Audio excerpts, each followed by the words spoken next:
রোজ রোজ এক ধরনের রুটি খেতে কার ভালো লাগে? তাই আমি মাকে বললাম যে মা, আজকে আর এক ধরনের আটা রুটি করতে হবে না, আজকে তুমি তোমার গোলা রুটিটাই করে দাও।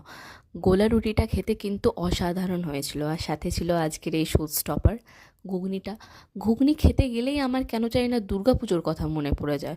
মেলা, কোলাহল, ঘুগনি, ফুচকা, পাঁপড়, আরও কত কিছু। শুধু দুর্গাপুজো কেন, বাঙালির যে কোনো উৎসবেই কিন্তু ঘুগনিটা ম্যান্ডেটরি থাকেই।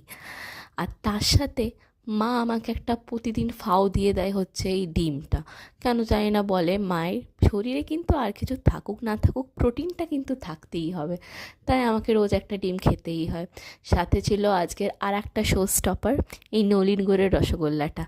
প্রথমবার খেলাম, কিন্তু এত সুন্দর লেগেছে, বিশ্বাস করো, বলে বোঝাতে পারবো না। এত সফট ছিল, মনে হচ্ছে কেউ গাছ থেকে খেজুর পেড়ে এনে তার রসটা বের করে গুড় বানিয়ে আমাকে মিষ্টিটা সামনে দিয়ে দিচ্ছে। এত ভালো খেতে হয়েছিল।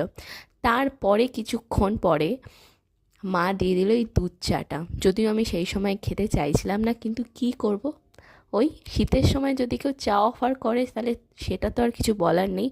যে কোনো টাইমেই চা খেতে ভালো লাগে, কি তাই তো?